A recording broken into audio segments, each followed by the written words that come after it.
moving on to the last part of our discussion, and then post which we'll have Q&A. It's again 3 parts in the question. The first part is to Darshana. What are the common blunders that organizations make while setting up, right? There are mistakes that can happen by the managers, by the organization, by the person also. What are the blunders that we can avoid? What are the pitfalls? These are something we should know as people success professionals. Yes, Darshana, what are common blunders that organizations could probably make while setting up the PIP process itself? Yeah, I mean, common blunders to start with itself is what we've already discussed, right? Equating it to being a step before layoffs, right? First and foremost, that's the biggest blunder you can make. In fact, there are a lot of these so-called Instagram gurus that you see who advise you to quit if you're put on PIP, right? There's no need for that kind of like I've seen this and I almost want to go and comment and say, and I don't usually like comment on Instagram. I almost want to go and like comment on it and say that I put people on PIP, but then there is a way in which you do it. It doesn't mean that the person has to quit because they've been put on PIP, right? So that's one big common blunder that happens. And it is unfortunately the perception that most people have around PIP, right? So one is that. Second, like I think Sasha and Sumit both said, not giving clear feedback, right? You need to be very clear, document smart feedback, make sure that this feedback is being documented over a period of time. Aisa nahi ki one day you woke up and you realize this person is performing badly, right? You know that there are things that are not going well. So you need to consistently have one-on-ones and give feedback, right? So this feedback giving has to be done clearly, right? You have to measure and document the progress, right? You don't start the PIP, give the feedback, and on the last day of PIP, decide whether the person has improved or not. Improvement has to happen consistently, right? No one goes from 0 to 100 unless you're like, I don't know, does a Tesla do that? I don't know about cars, but you know, like the point is no one goes in that speed in terms of improving their performance, right? You need to take your time with growing and becoming better. So measure it, consistently give them feedback, maybe modify goals based off of what the person has done well or not done well, right? So you have to be able to measure and document feedback consistently. I'm seeing there's a Tesla comment. I will read it later. Yes, Sumit, he said, Sumit, even the Tesla said, Sumit was like, you have to charge it first, even that it needs charge. That was Sumit's comment. Absolutely. Not documenting this feedback, right?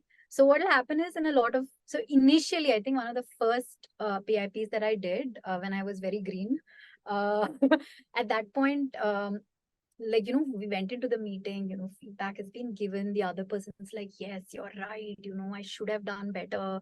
Next meeting happens, nothing has changed. And this person's like, you never told me this, right? So the way in which you document feedback is very important. If say, something has been given as clear feedback or as a clear goal or as a clear outcome to this particular PIP, make sure that that is in writing, documented and circulated to all parties involved, right? Another very big thing that people do that is wrong is letting everybody know that someone is on PIP. You know, there has to be a certain amount of I don't know how to say, you need to maintain the privacy of this person who's on PIP, right? I think discreet is the word you were looking for.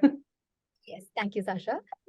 You need to be discreet because last thing you want is, say, maybe this person's not, you know, the same example of like how you wouldn't shout at a tree to make it grow.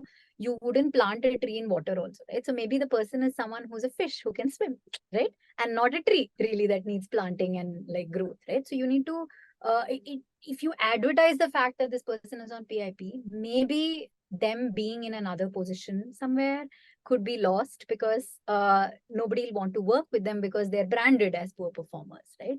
So it's very important that you're very, very, very discreet about a person who's on PIP, right? You need to give a lot of empathy. Lacking in empathy is something that I've seen. You know, a lot of cases, the manager will come and say, terrible performance. I don't know what the previous manager was thinking in hiring you. And you automatically pull that manager aside and tell them, listen, you need to be more empathetic, right? So empathy, lacking in empathy is a big thing. Then I've already spoken about placing blame, right? There's no point placing blame on someone for something that went wrong. Instead, how do you mitigate those issues from happening in the future. That should be the goal of your PIP.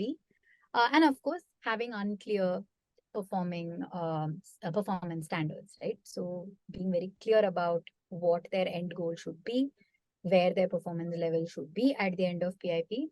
I think these could be some of the most common blunders I've seen in the PIPs that I've handled. Of course, Sumit and Sarlaksha are free to add if they've seen any more, because these are things that people should know about and be aware of, right? Yeah.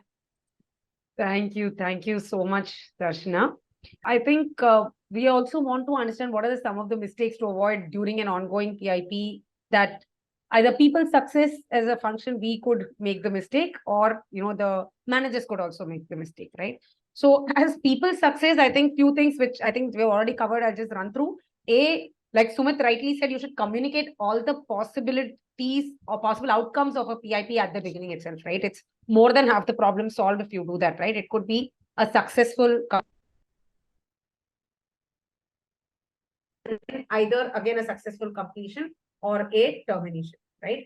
So this is also another possibility. So this should be highlighted to both the manager and the employee and tell them what should be required for them to have a successful completion. Second, ensure that the prerequisite